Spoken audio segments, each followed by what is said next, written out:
a movie that has two different cuts is Halloween, The Curse of Michael Myers. Yes, this is one out of many, actually.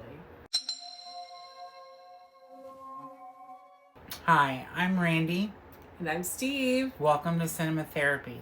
This is Halloween, The Curse of Michael Myers. So anyways, we're doing the Halloween franchise, all 13 movies. I'm doing a review of each movie. This one is hard to review because there is, on the Blu-ray, there is two different versions. There's the regular theatrical cut, and then there's the producer's cut. Depending on which version you own, I forgot to specify this, but because also Halloween 2, not every edition comes with the television version. In fact, the only one that does at all is the Shout Factory editions that they've released in the past. Otherwise, it's just the theatrical cut you can find. And then with this movie, for the longest time, it was just the theatrical cut you could find, and then it's gotten more, like, it used to be like bootlegged to find the producer's cut. And it's gotten more popular, and they finally released it within the last 10 to 15 years. And so it started to get more mainstream, and people have debated over which version is better. This franchise is one of the most vast in directions that they went with it, but it is my favorite, whether or not that's a popular opinion. I mean, I think Michael Myers is a favorite character. I don't know if this is the most popular franchise. Well, it's probably one of the most. Maybe not one of the best, but my favorite, so yeah.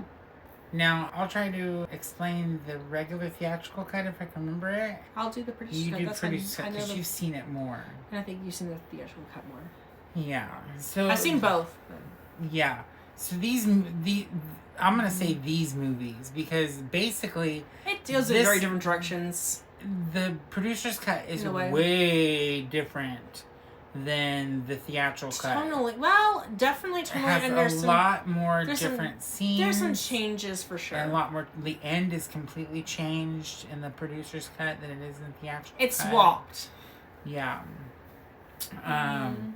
But this one picks up after the events of Halloween 5. I think this one's, 96? 95? 95. So we're 8 years or so, or 7 or 8 years from the fifth one. 8. Jamie Lloyd's all grown up now. I think. She's 6 or 8 because it was 1989, so either 6 years or 8 years. I'm not sure which one. Yeah. And Batman. This one, the regular theater, real quick, the theatrical cut starts out with the whole cult thing of Michael Myers. Both of them do. This tattoo. Both of them start out that way, but both of them have different. Well, in the theatrical cut, it's narrated by Tommy Doyle, played by Paul Rudd, and the producer's cut is narrated by Donald Pleasance as Loomis, which is a very crucial aspect too. And I think it made more sense for Loomis to do it because Loomis has known Michael longer, and I think that. I don't know. I think in some ways I like the producer's cut better, and in some ways I think they also went too far with the curse in the producer's cut, but in a lot of ways it's my favorite, and I'll get into why later, despite my problems with it. Anyhow. Both movies are, I mean, some of the scenes are pretty much the same, but then there's like some of the kills are different. Some of the kills are different, and then there's also some added scenes. The producer's cut also, I will say the producer's cut, there are some weirder things that happen with it. In general, the whole concept is weird because basically, if you didn't know, in both versions, I don't know how they address it in the actual cut. I think they kind of go over a bit more, so it's not as oblivious.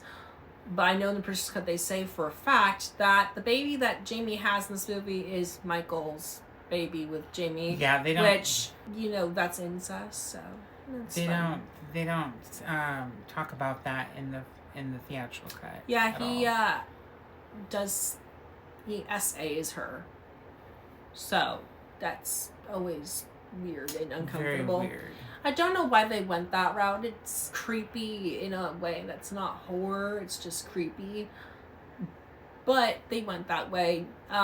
This movie is one of the first, I think, to try and describe why Michael is the way he is, because they wanted to make an effort to describe his supernatural powers. So in 5, we talked about the we actually didn't that much. I was going to. Well, the Cult of Thorn doesn't pop up very much in 5 until it didn't at all. It didn't at all. The thing is in 5 they have this random man in black that pisses me off because he's just there and we don't know why he's there. There's just certain random scenes where we see this dude walking around that people react to and stuff, and then the end scene comes in where he's like, pew, pew, pew, and then he tries to rescue Michael Myers, and then they both kidnap Jamie, which is just what the hell. And so they picked up with that and like, what we do now, how we actually use this character. And that's what they try to explain in this movie. They, say that Michael got trained by him, and the reason why he killed his sister in the beginning was because the man in black, possessed him, made him do it, and gave him it's like he turned him evil, and he gave him the Curse of Thorn, and like that tattoo that you see in 5, which we didn't see before. I don't know why, but we didn't. And yeah, so he has these supernatural powers, which is also, I wonder why they didn't explain how he had to connect to Jamie, but whatever. Maybe from the events of 2 to 4, they put that tattoo on him. The tattoo would have always been there. You think so? Yeah. Oh.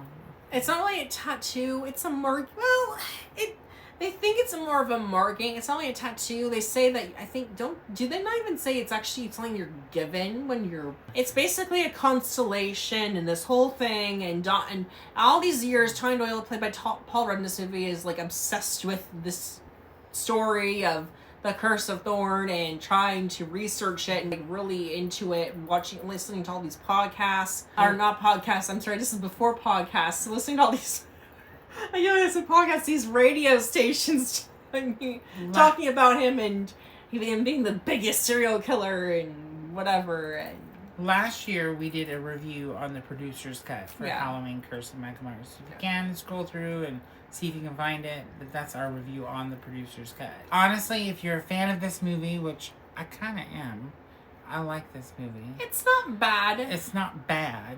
It's not horrible. When I talk about how I'm annoyed by it, let me stress this. As much as I think Halloween 4 is way better than Halloween 5, and I talk how much 5 pisses me off, I actually really don't hate it.